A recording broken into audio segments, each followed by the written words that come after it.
Recording by Thomas Copeland. Frankenstein, the Modern Prometheus, by Mary Shelley. Chapter 7. On my return, I found the following letter from my father. My dear Victor, you have probably waited impatiently for a letter to fix the date of your return to us, and I was at first tempted to write only a few lines, merely mentioning the day on which I should expect you. But that would be a cruel kindness, and I dare not do it. What would be your surprise, my son, when you expected a happy and glad welcome, to behold, on the contrary, tears and wretchedness? And how, Victor, can I relate our misfortune? Absence cannot have rendered you callous to our joys and griefs. And how shall I inflict pain on my long absent son? I wish to prepare you for the woeful news, but I know it is impossible. Even now your eye skims over the page to seek the words which are to convey to you the horrible tidings. William is dead. That sweet child, whose smiles delighted and warmed my heart, who was so gentle yet so gay, Victor, he is murdered. I will not attempt to console you, but will simply relate the circumstances of the transaction. Last Thursday, May 7th, I, my niece, and your two brothers went to walk in Plainpalais. The evening was warm and serene, and we prolonged our walk farther than usual. It was already dusk before we thought of returning, and then we discovered that William and Ernest, who had gone on before, were not to be found. We accordingly rested on a seat until they should return. Presently Ernest came, and inquired if we had seen his brother. He said that he had been playing with him, that William had run away to hide himself, and that he vainly sought for him, and afterwards waited for him for a long time, but that he did not return. This account rather alarmed us, and we continued to search for him until night fell, when Elizabeth conjectured that he might have returned to the house. He was not there. We returned again with torches, for I could not rest when I thought that my sweet boy had lost himself, and was exposed to all the damps and dews of night.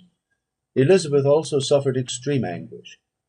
About 5 in the morning I discovered my lovely boy, whom the night before I had seen blooming and active in health, stretched on the grass, livid and motionless. The print of the murderer's finger was on his neck. He was conveyed home, and the anguish that was visible in my countenance betrayed the secret to Elizabeth. She was very earnest to see the corpse. At first I attempted to prevent her, but she persisted, and, entering the room where it lay, hastily examined the neck of the victim, and, clasping her hands, exclaimed, "Oh God, I have murdered my darling child!" She fainted, and was restored with extreme difficulty. When she again lived, it was only to weep and sigh. She told me that same evening William had teased her to let him wear a very valuable miniature that she possessed of your mother. This picture is gone, and was doubtless the temptation which urged the murderer to the deed. We have no trace of him at present, although our exertions to discover him are unremitted. But they will not restore my beloved William. Come, dearest Victor, you alone can console Elizabeth. She weeps continually, and accuses herself unjustly as the cause of his death. Her words pierce my heart. We are all unhappy; but will that not be an additional motive for you, my son, to return and be our comforter? Your dear mother! Alas, Victor, I now say, thank God she did not live to witness the cruel, miserable death of her youngest darling.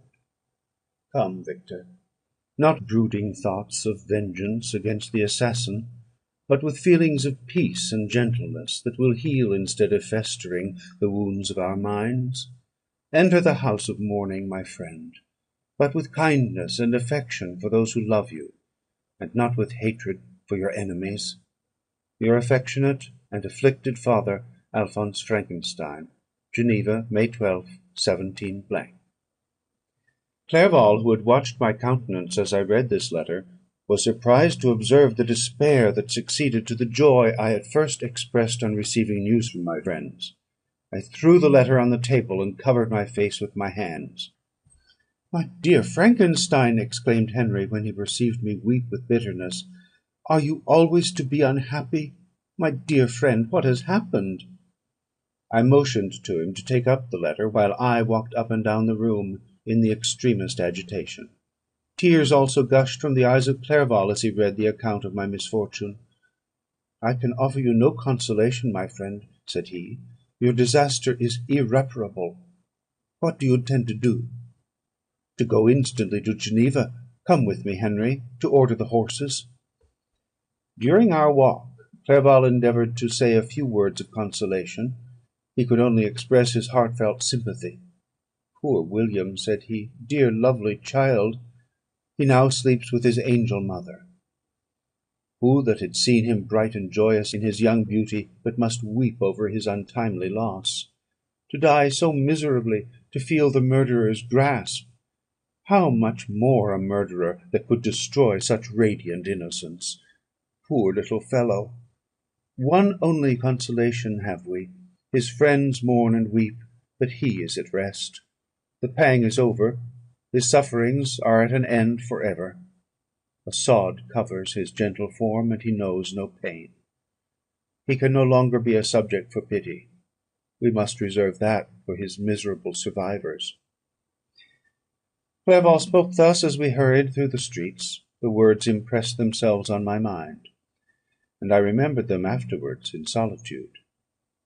But now, as soon as the horses arrived, I hurried into a cabriolet, and bade farewell to my friend.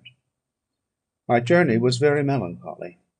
At first I wished to hurry on, for I longed to console and sympathise with my loved and sorrowing friends. But when I drew near my native town, I slackened my progress. I could hardly sustain the multitude of feelings that crowded into my mind. I passed through scenes familiar to my youth, but which I had not seen for nearly 6 years. How altered everything might be during that time!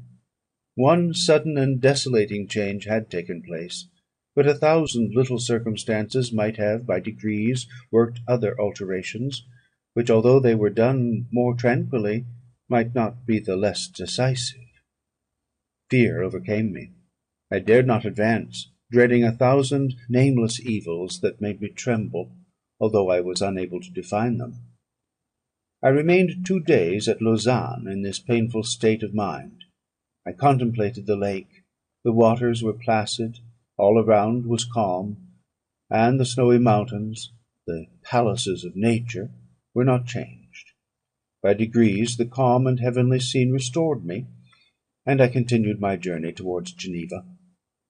The road ran by the side of the lake, which became narrower as I approached my native town.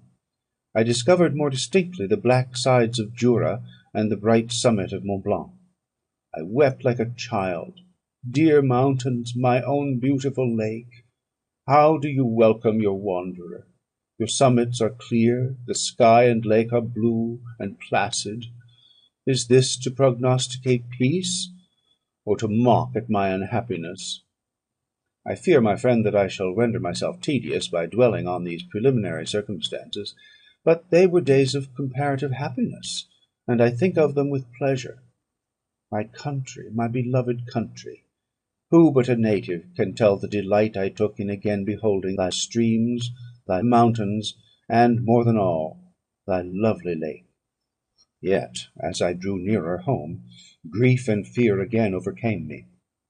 Night also closed around, and when I could hardly see the dark mountains, I felt still more gloomily.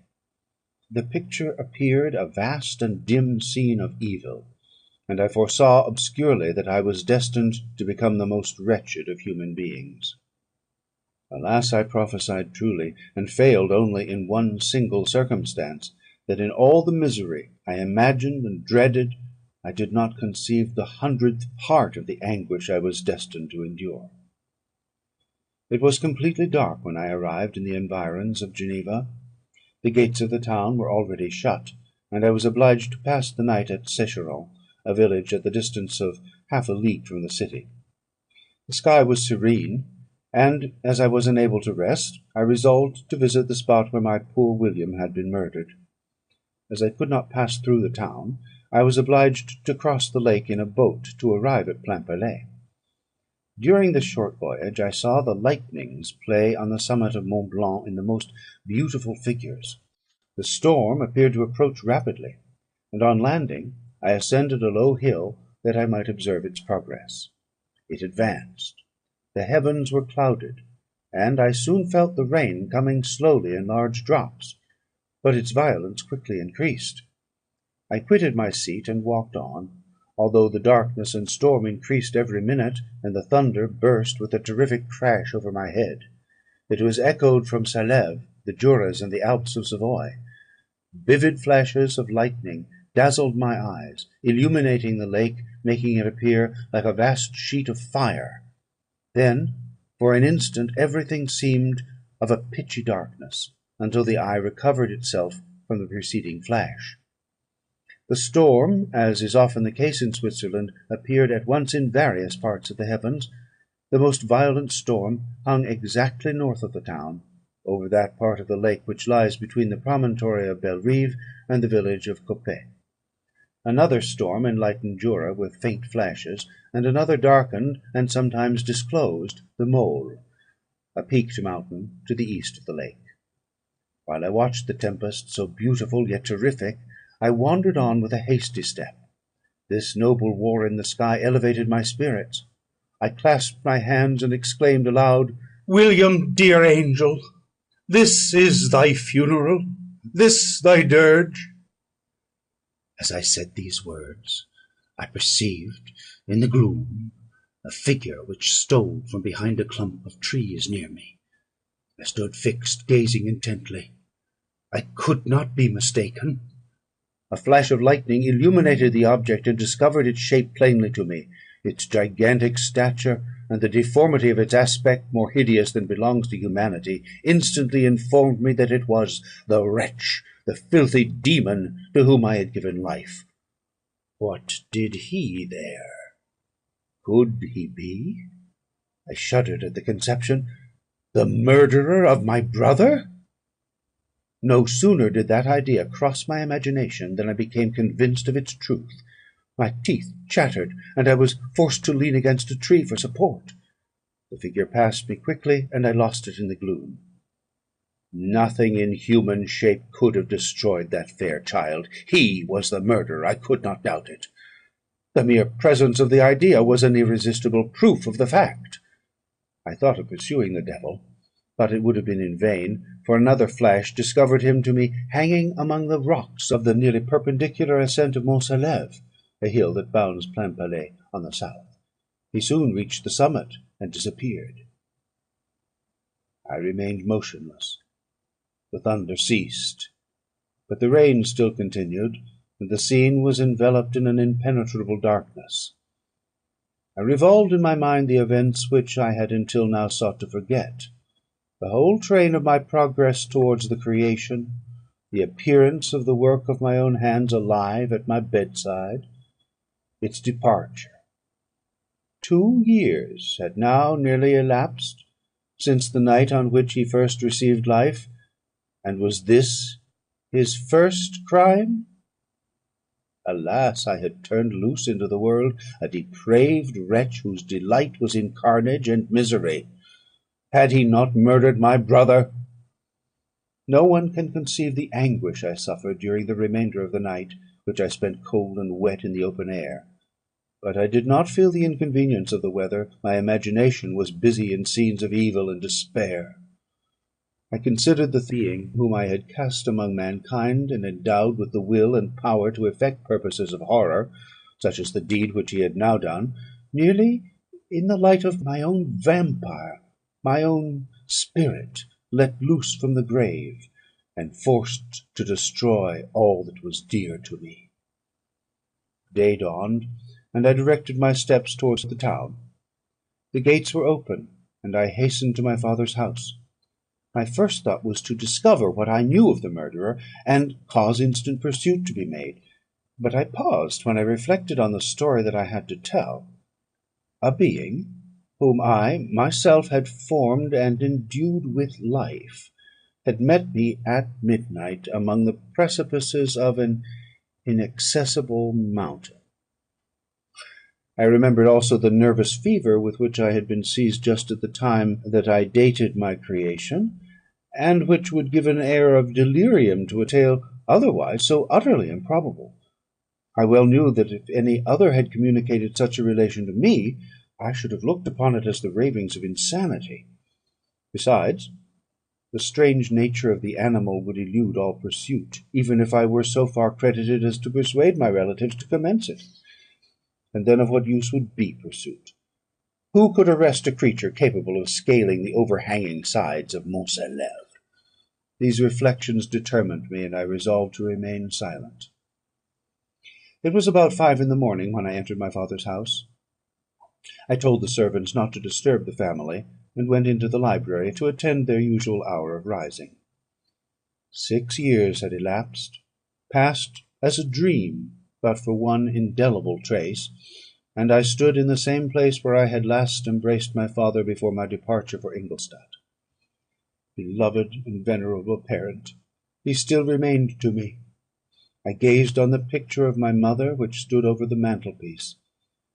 It was an historical subject, painted at my father's desire, and represented Caroline Beaufort in an agony of despair, kneeling by the coffin of her dead father. Her garb was rustic, and her cheek pale, but there was an air of dignity and beauty that hardly permitted the sentiment of pity. Below this picture was a miniature of William, and my tears flowed when I looked upon it. While I was thus engaged, Ernest entered. He had heard me arrive, and hastened to welcome me. He expressed a sorrowful delight to see me. "Welcome, my dearest Victor," said he. "Ah, I wish you had come 3 months ago, and then you would have found us all joyous and delighted. You come to us now to share a misery which nothing can alleviate. Yet your presence will, I hope, revive our father, who seems sinking under his misfortune; and your persuasions will induce poor Elizabeth to cease her vain and tormenting self-accusations. Poor William! He was our darling and our pride." Tears unrestrained fell from my brother's eyes. A sense of mortal agony crept over my frame. Before, I had only imagined the wretchedness of my desolated home. The reality came on me as a new and a not less terrible disaster. I tried to calm Ernest. I inquired more minutely concerning my father, and her I named my cousin. "She most of all," said Ernest, "requires consolation. She accused herself of having caused the death of my brother, and that made her very wretched. But since the murderer has been discovered—" "The murderer discovered! Good God! How can that be? Who could attempt to pursue him? It is impossible. One might as well try to overtake the winds, or confine a mountain stream with a straw. I saw him too. He was free last night." "I do not know what you mean," replied my brother, in accents of wonder. "But to us the discovery we have made completes our misery. No one would believe it at first; and even now Elizabeth will not be convinced, notwithstanding all the evidence. Indeed, who would credit that Justine Moritz, who was so amiable and fond of all the family, could suddenly become capable of so frightful, so appalling a crime?" "Justine Moritz? Poor girl, is she accused? But it is wrongfully. Every one knows that. No one believes it, surely, Ernest?" "No one did at first, but several circumstances came out that have almost forced conviction upon us; and her own behaviour has been so confused as to add to the evidence of facts a weight that I fear leaves no hope for doubt. But she will be tried to day, and you will then hear all." He related that the morning on which the murder of poor William had been discovered, Justine had been taken ill and confined to her bed for several days. During this interval, one of the servants, happening to examine the apparel she had worn on the night of the murder, had discovered in her pocket the picture of my mother, which had been judged to be the temptation of the murderer.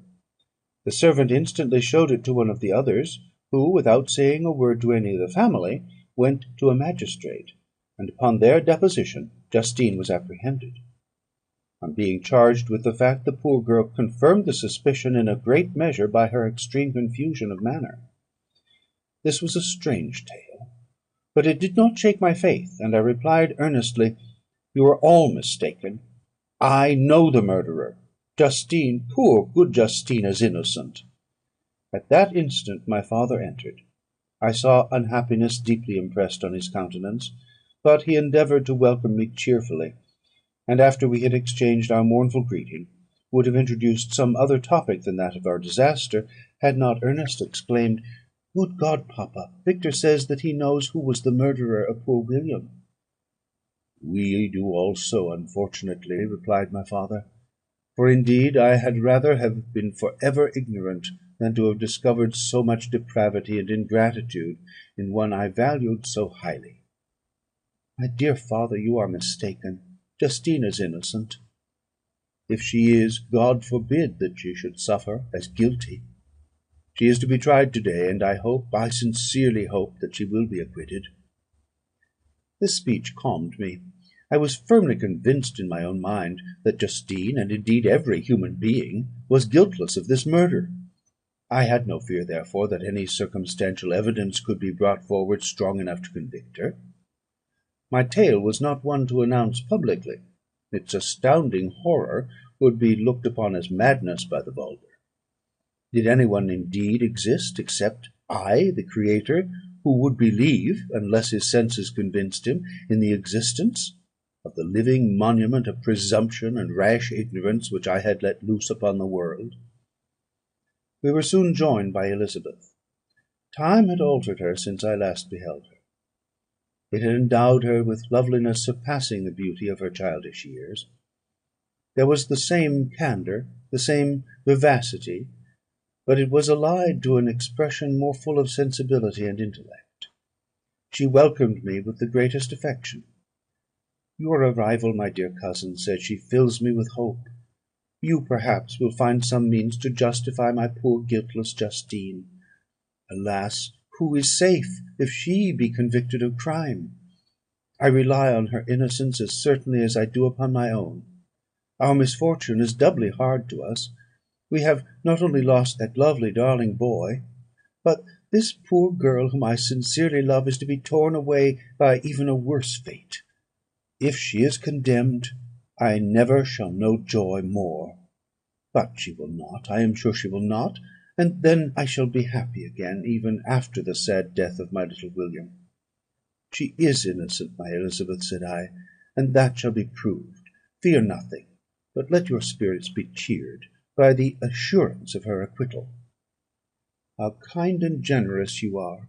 Every one else believes in her guilt, and that made me wretched, for I knew that it was impossible, and to see every one else prejudiced in so deadly a manner rendered me hopeless and despairing." She wept. "Dearest niece," said my father, "dry your tears. If she is, as you believe, innocent, rely on the justice of our laws, and the activity with which I shall prevent the slightest shadow of partiality." End of Part 11 of Frankenstein. Frankenstein, the Modern Prometheus, by Mary Shelley. Chapter 8. We passed a few sad hours until 11 o'clock, when the trial was to commence. My father and the rest of the family being obliged to attend as witnesses, I accompanied them to the court. During the whole of this wretched mockery of justice, I suffered living torture. It was to be decided whether the result of my curiosity and lawless devices would cause the death of two of my fellow beings; one a smiling babe, full of innocence and joy; the other far more dreadfully murdered, with every aggravation of infamy that could make the murder memorable in horror. Justine also was a girl of merit, and possessed qualities which promised to render her life happy. Now all was to be obliterated in an ignominious grave, and I the cause.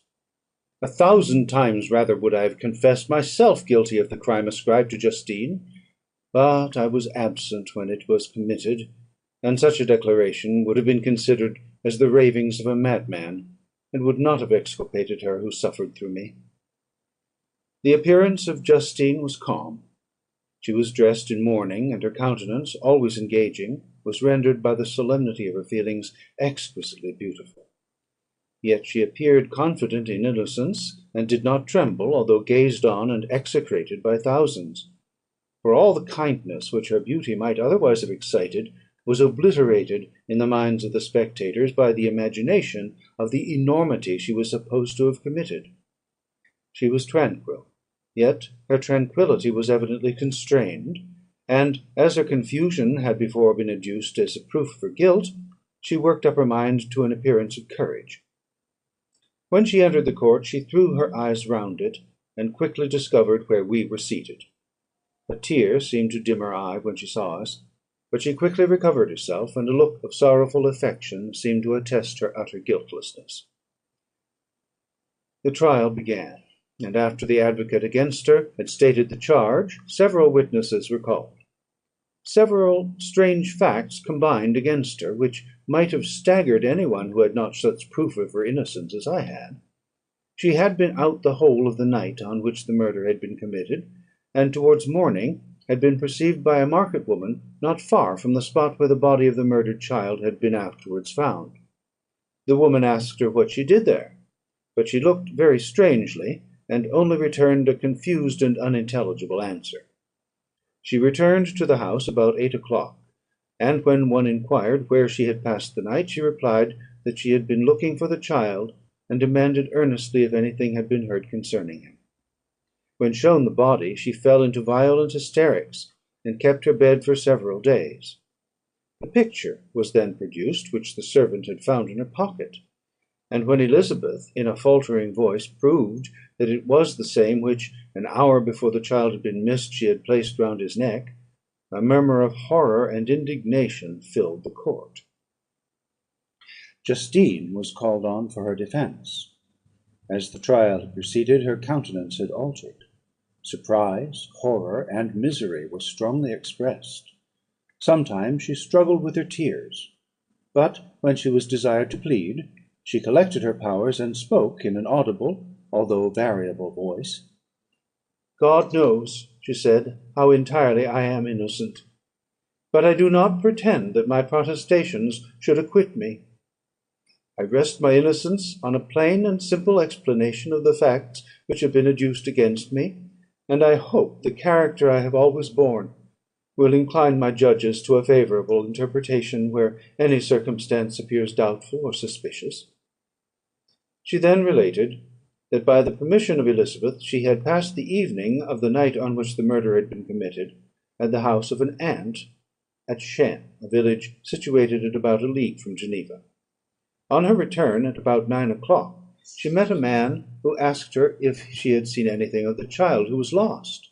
She was alarmed by this account, and passed several hours in looking for him, when the gates of Geneva were shut, and she was forced to remain several hours of the night in a barn belonging to a cottage, being unwilling to call up the inhabitants, to whom she was well known. Most of the night she spent here watching. Towards morning she believed that she slept for a few minutes. Some steps disturbed her, and she awoke.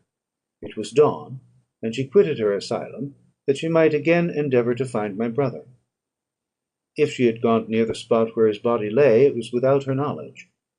That she had been bewildered when questioned by the market woman was not surprising, since she had passed a sleepless night, and the fate of poor William was yet uncertain. Concerning the picture, she could give no account.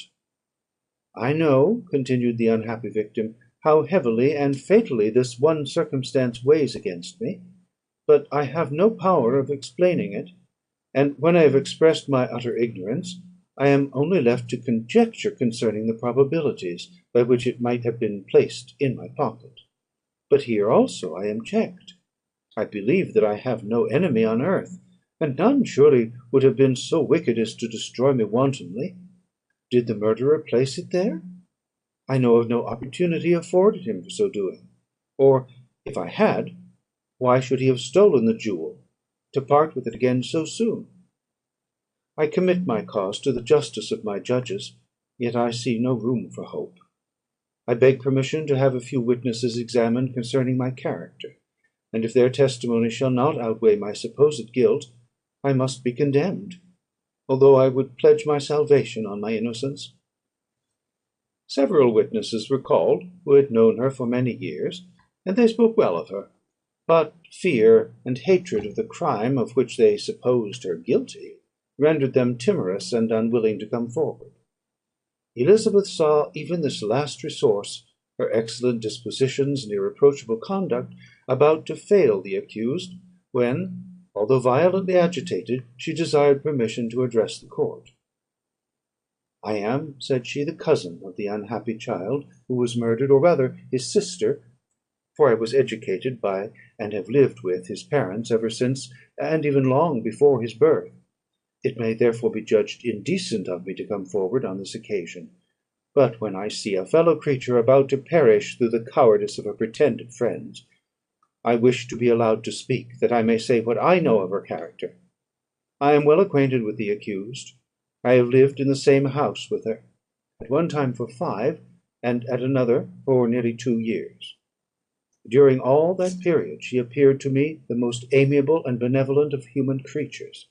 She nursed Madame Frankenstein, my aunt, in her last illness, with the greatest affection and care, and afterwards attended her own mother during a tedious illness, in a manner that excited the admiration of all who knew her; after which she again lived in my uncle's house, where she was beloved by all the family. She was warmly attached to the child who is now dead, and acted towards him like a most affectionate mother. For my own part, I do not hesitate to say that, notwithstanding all the evidence produced against her, I believe and rely on her perfect innocence. She had no temptation for such an action. As to the bauble on which the chief proof rests, if she had earnestly desired it, I should have willingly given it to her, so much do I esteem and value her." A murmur of approbation followed Elizabeth's simple and powerful appeal; but it was excited by her generous interference, and not in favour of poor Justine, on whom the public indignation was turned with renewed violence, charging her with the blackest ingratitude. She herself wept as Elizabeth spoke, but she did not answer.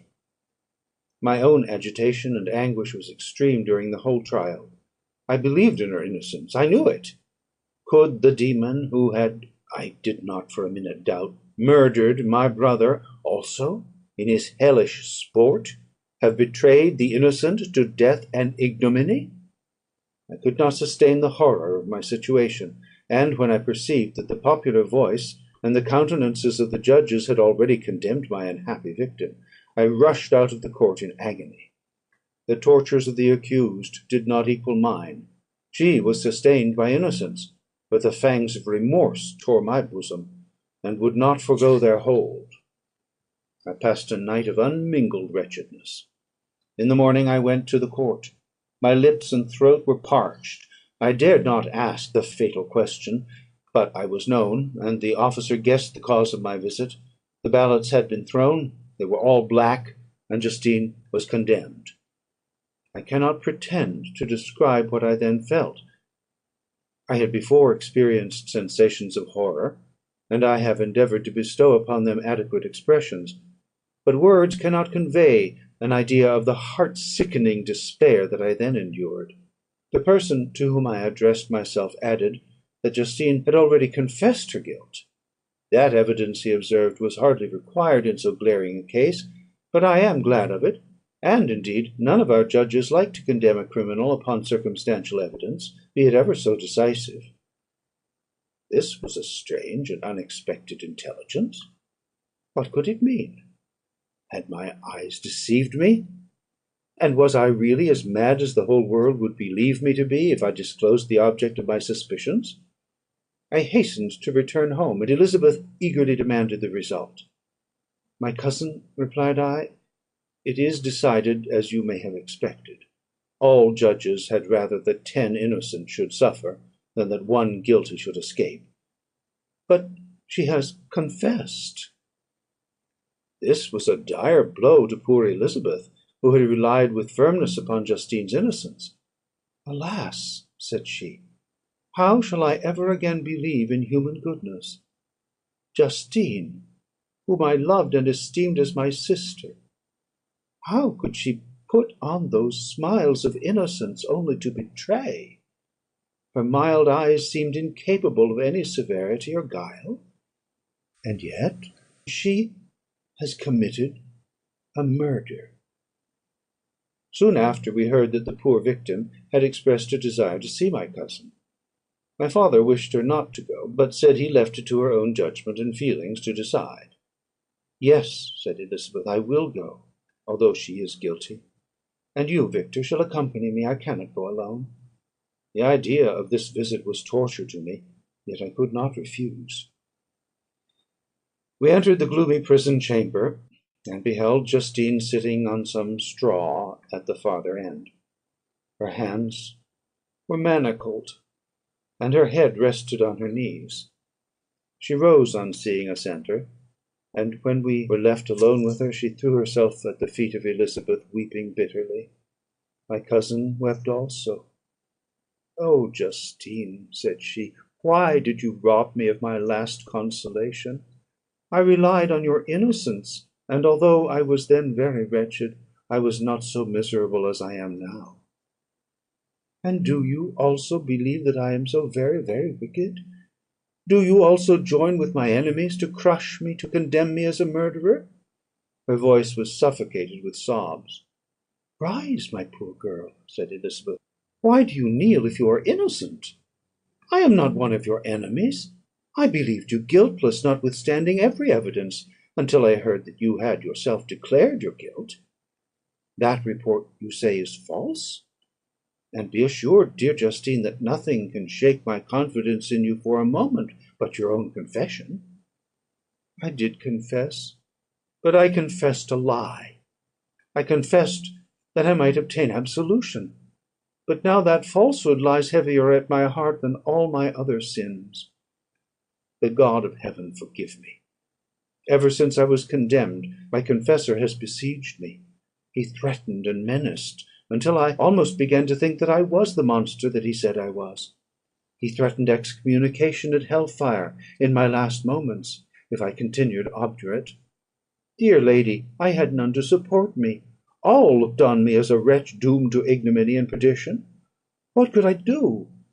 In an evil hour I subscribed to a lie, and now only am I truly miserable." She paused, weeping, and then continued, "I thought with horror, my sweet lady, that you should believe your Justine, whom your blessed aunt had so highly honoured, and whom you loved, was a creature capable of a crime which none but the devil himself could have perpetrated. Dear William, dearest blessed child, I soon shall see you again in heaven, where we shall all be happy, and that consoles me, going as I am to suffer ignominy and death.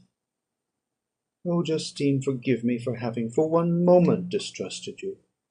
Why did you confess? But do not mourn, dear girl, do not fear. I will proclaim, I will prove your innocence. I will melt the stony hearts of your enemies by my tears and prayers. You shall not die. You, my playfellow, my companion, my sister, perish on the scaffold? No, no, I never could survive so horrible a misfortune." Justine shook her head mournfully. "I do not now fear to die," she said. "That pang is past. God raises my weakness, and gives me courage to endure the worst. I leave a sad and bitter world; and if you remember me, and think of me as of one unjustly condemned, I am resigned to the fate awaiting me. Learn from me, dear lady, to submit in patience to the will of Heaven." During this conversation I had retired to a corner of the prison room, where I could conceal the horrid anguish that possessed me. Despair! Who dared to talk of that? The poor victim, who on the morrow was to pass the awful boundary between life and death, felt not, as I did, such deep and bitter agony. I gnashed my teeth and ground them together, uttering a groan that came from my inmost soul. Justine started. When she saw who it was, she approached me and said, "Dear sir, you are very kind to visit me. You, I hope, do not believe that I am guilty?" I could not answer. "No, Justine," said Elizabeth, "he is more convinced of your innocence than I was; for even when he heard that you had confessed, he did not credit it. I truly thank him. In these last moments I feel the sincerest gratitude towards those who think of me with kindness. How sweet is the affection of others to such a wretch as I am! It removes more than half my misfortune, and I feel as if I could die in peace, now that my innocence is acknowledged by you, dear lady, and your cousin." Thus the poor sufferer tried to comfort others and herself. She indeed gained the resignation she desired, but I, the true murderer, felt the never-dying worm alive in my bosom, which allowed of no hope or consolation. Elizabeth also wept and was unhappy, but hers also was the misery of innocence, which, like a cloud that passes over the fair moon, for a while hides, but cannot tarnish its brightness. Anguish and despair had penetrated into the core of my heart. I bore a hell within me, which nothing could extinguish. We stayed several hours with Justine, and it was with great difficulty that Elizabeth could tear herself away. "I wish," cried she, "that I were to die with you. I cannot live in this world of misery." Justine assumed an air of cheerfulness, while she with difficulty repressed her bitter tears. She embraced Elizabeth, and said, in a voice of half suppressed emotion, "Farewell, sweet lady, dearest Elizabeth, my beloved and only friend. May Heaven in its bounty bless and preserve you. May this be the last misfortune that you will ever suffer. Live and be happy, and make others so." And on the morrow Justine died. Elizabeth's heartrending eloquence failed to move the judges from their settled conviction in the criminality of the saintly sufferer.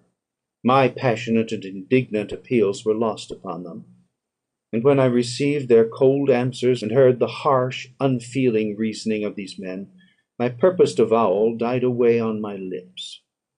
Thus I might proclaim myself a madman, but not revoke the sentence passed upon my wretched victim. She perished on the scaffold as a murderess. From the tortures of my own heart I turned to contemplate the deep and voiceless grief of my Elizabeth. This also was my doing, and my father's woe, and the desolation of that late so smiling home, all was the work of my thrice accursed hands.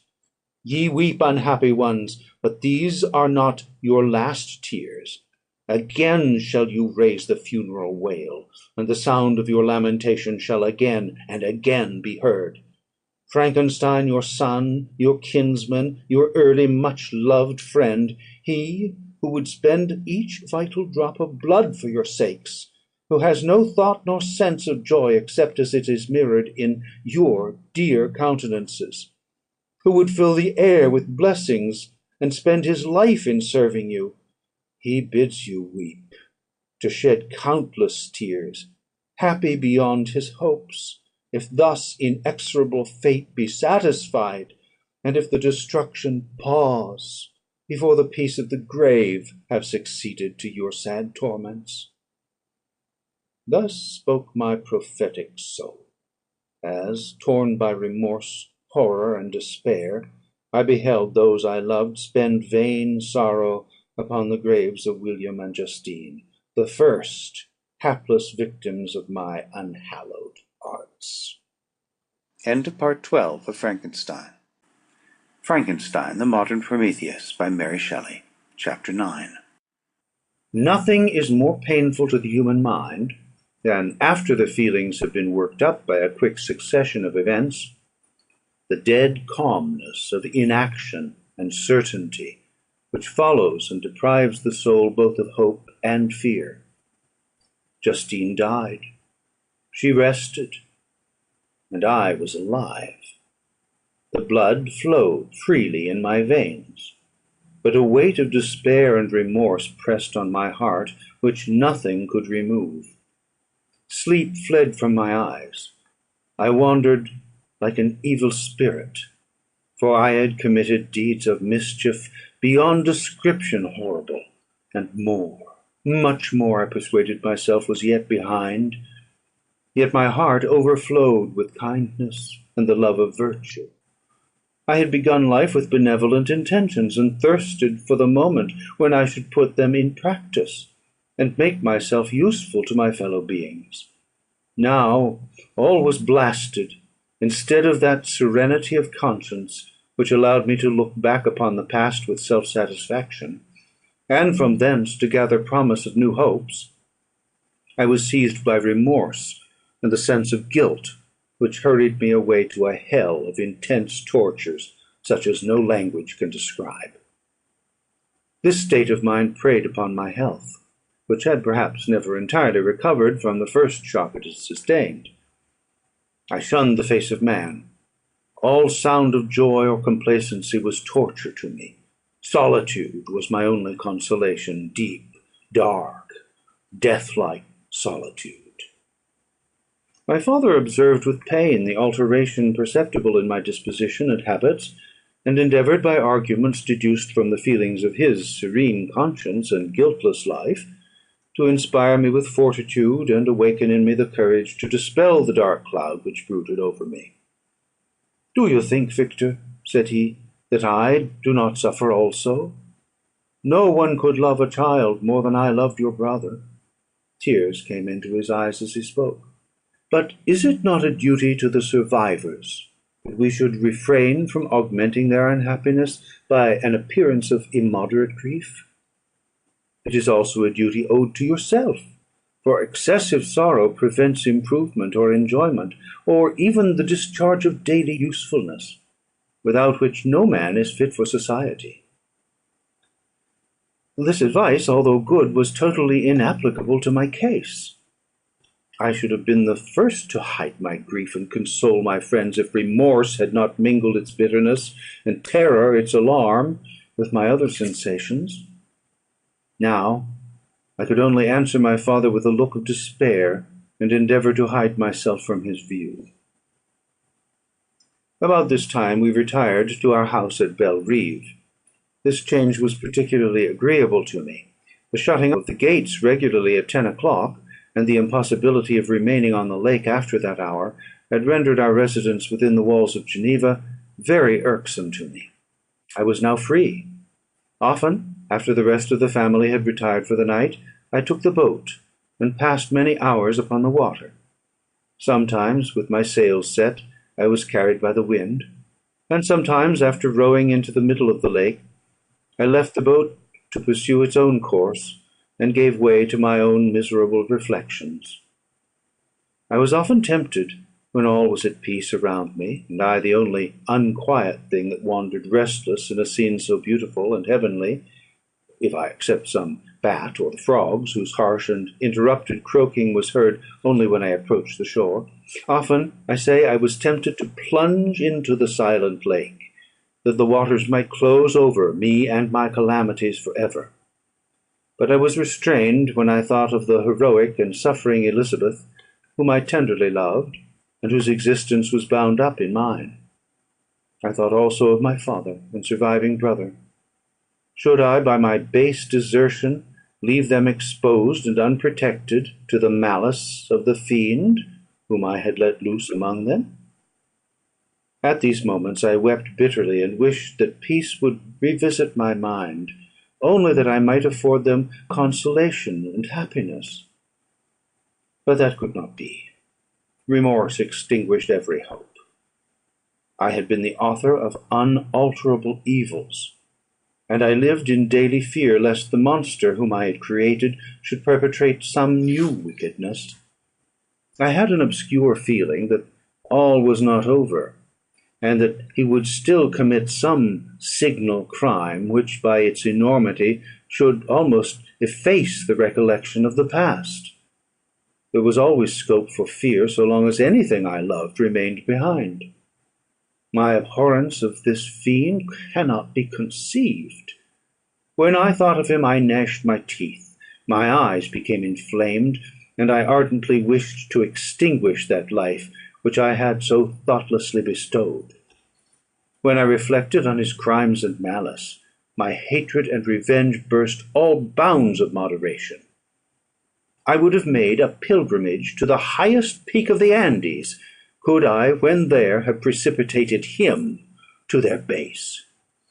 I wished to see him again, that I might wreak the utmost extent of abhorrence on his head, and avenge the deaths of William and Justine.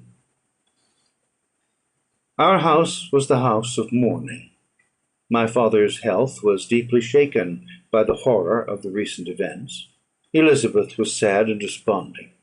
She no longer took delight in her ordinary occupations. All pleasure seemed to her sacrilege toward the dead.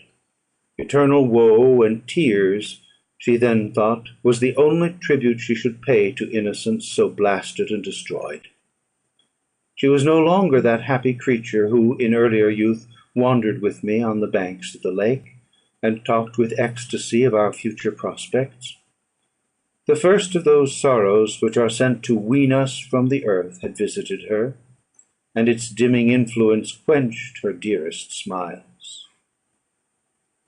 "When I reflect, my dear cousin," said she, "on the miserable death of Justine Moritz, I no longer see the world and its works as they before appeared to me.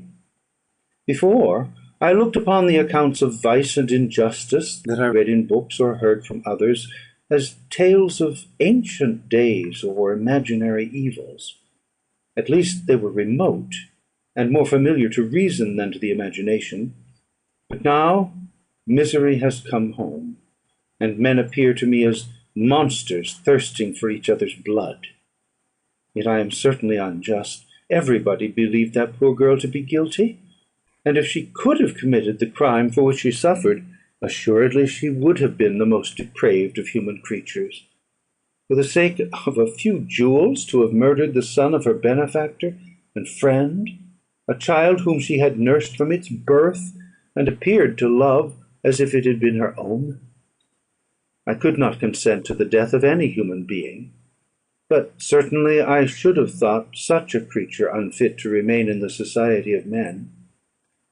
But she was innocent. I know, I feel she was innocent. You are of the same opinion, and that confirms me. Alas, Victor, when falsehood can look so like the truth, who can assure themselves of certain happiness? I feel as if I were walking on the edge of a precipice, towards which thousands are crowding and endeavouring to plunge me into the abyss. William and Justine were assassinated, and the murderer escapes. He walks about the world free, and perhaps respected. But even if I were condemned to suffer on the scaffold for the same crimes, I would not change places with such a wretch." I listened to this discourse with the extremest agony. I, not in deed, but in effect, was the true murderer. Elizabeth read my anguish in my countenance, and kindly taking my hand, said, "My dearest friend, you must calm yourself. These events have affected me, God knows how deeply, but I am not so wretched as you are. There is an expression of despair, and sometimes of revenge, in your countenance that makes me tremble. Dear Victor, banish these dark passions. Remember the friends around you who centre all their hopes in you. Have we lost the power of rendering you happy? Ah, while we love, while we are true to each other, here in this land of peace and beauty, your native country, we may reap every tranquil blessing. What can disturb our peace?" And could not such words from her whom I fondly prized before every other gift of fortune suffice to chase away the fiend that lurked in my heart? Even as she spoke, I drew near to her, as if in terror, lest at that very moment the destroyer had been near to rob me of her. Thus not the tenderness of friendship, nor the beauty of earth, nor of heaven, could redeem my soul from woe. The very accents of love were ineffectual. I was encompassed by a cloud which no beneficial influence could penetrate. The wounded deer dragging its fainting limbs to some untrodden brake, there to gaze upon the arrow which had pierced it, and to die, was but a type of me. Sometimes I could cope with the sullen despair that overwhelmed me, but sometimes the whirlwind passions of my soul drove me to seek by bodily exercise and by change of place some relief from my intolerable sensations. It was during an access of this kind that I suddenly left my home, and, bending my steps towards the near alpine valleys, sought in the magnificence, the eternity of such scenes, to forget myself and my ephemeral, because human, sorrows.